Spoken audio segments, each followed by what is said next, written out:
درود شریف پڑھیے. اللهم صل على سيدنا مولانا محمد وعلى آل سيدنا ومولانا محمد صلاة والسلام على رسول الله صلى الله عليه وسلم وعلى آله واصحابه وبارك وسلم. تو رفیقان ملت، عزیزان گرامی، ہر ولی ایک نہ ایک نبی کا جلوہ ہے، ان کا پرتوے خاص ہے. اس لیے اولیاء کرام کے انداز بالکل اسی طرح سے مختلف پائیں گے جیسے انبیاء کرام کے انداز.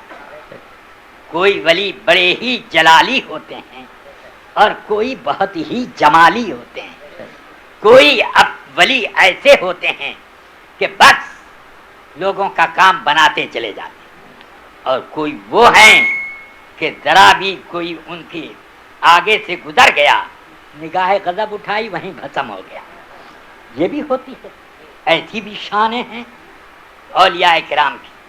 مگر اللہ نے سارے انبیاء میں سید کائنات کو جو فضیلت اور عظمت عطا کی ہے اس کا جلوہ ہی ہے سارے انبیاء کرام پر ظاہر. بے شک. مگر آؤ سرکار غوث الورا رضی اللہ تعالی ارشاد فرماتے ہیں وَكُلُّ وَلِيٍّ لَهُ قَدَمٌ وَإِنِّي عَلَىٰ قَدَمِ النَّبِيِّ بَدْرِ الْكَمَالِ. اور بہجت الاسرار شریف میں نثر میں آپ نے یوں ہی ارشاد فرمایا کہ ہر ولی کسی نہ کسی نبی کا جلوہ ہوتا ہے. بے شک.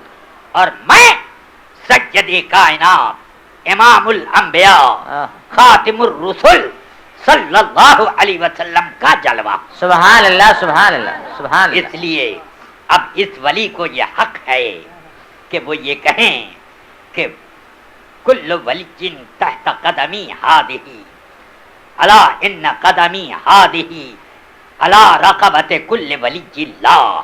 میرا یہ قدم ہر ولی کی گردن پر ہے کہ اللہ نے اپنے نبی کو یہ عظمت عطا کی کہ خود ارشاد فرماتے ہیں کہ میں فرماتے ہیں لو کان موسیٰ حجا لما وسعہ الا اتباعی. موسیٰ علیہ السلام جیسے جلیل الشان عظیم المرتبہ اولو العزم رسولوں میں سے ایک اعلیٰ شخصیت حضرت موسیٰ علیہ السلام میرے زمانے میں ہوتے تو انہیں بھی میری پیروی کرنی پڑتی، میرا امتی بننا پڑتا. ویسے تو ہیں سب ان کی امت میں قرآن کی آیت کے مطابق، مگر ظاہر میں بھی ان کی اطاعت فرماتے اور ان کے نقش قدم پر چلتے کہ لوگ اپنی آنکھوں سے دیکھتے.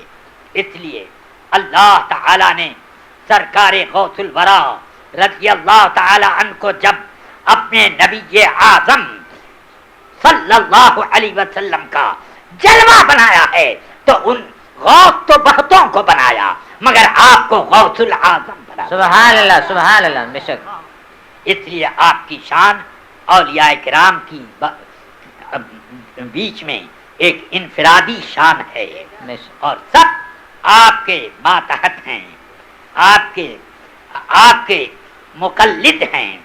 حال یہ ہے کہ سبحان اللہ اولیاء کرام کی ایک جماعت بارگاہ غوثیت میں حاضر ہوئی.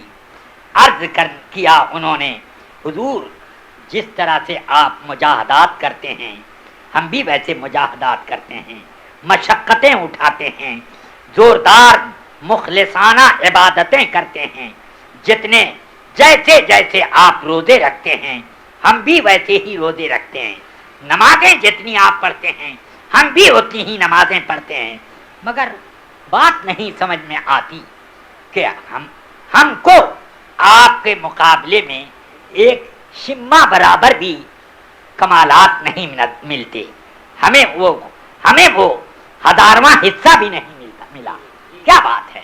فرماتے ہیں سرکار غوث پاک رضی اللہ تعالی عنہ تم لوگ میری عبادت میں میری برابری کر رہے ہو، میرے روزوں میں، میری نمازوں میں، میری ریاضتوں میں برابری کر رہے ہو، مگر کیا تم چاہتے ہو کہ عنایت الہی اور رب قدیر کی جو رضائیں میرے ساتھ ہیں ان میں بھی میری برابری کرو گے. یہ تو رب کی مشیت ہے. بے شک بے شک. یہ کسی کے اختیار کی چیز نہیں ہے. بے شک. یہ رب ہی کی بات ہے. واہ. یہ ہمارے اور تمہارے اختیار کی چیز نہیں ہے. اس سلسلے میں نہ سوچو. قسم خدا کی میری شان تو یہ ہے، غوث پاک فرماتے ہیں سنو میری شان یہ ہے کہ میں کھاتا نہیں ہوں جب تک کہ میرا رب مجھ سے یہ نہیں فرماتا میری عزت و جلال کی قسم اے عبد القادر یہ کھا لے. سبحان اللہ سبحان اللہ یہ سبحان کھا اللہ. لے.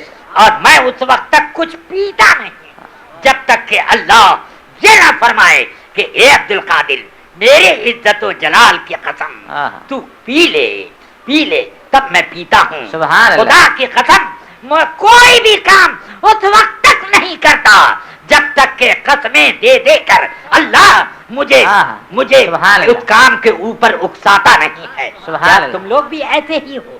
کیا تم لوگ بھی ایسے ہی ہو؟ تو یہ اس سے اندازہ کرو کہ سرکار غوث پاک رضی اللہ تعالی عنہ عنایات الہی کے شامیانے میں کس طرح پروان چل رہے ہیں. کیا ان کی عظمت ہے، کیا برتری ہے. اب اس لیے اب وہ فریاد رسی بھی کرتے ہیں اور جس پر غضب ان کا جس کے معاملے میں غضب ہو جائے تو پھر بالکل رسول پاک کے غضب کا ہی وہ جلوہ ہیں کہ یہ شان ہو جاتی ہے کہ اب اس کی کوئی پناہ کی جگہ نہیں رہتی. سرکار غوث پاک رضی اللہ تعالیٰ عنہ جب دیتے ہیں تو بے تحاشا دیتے ہیں.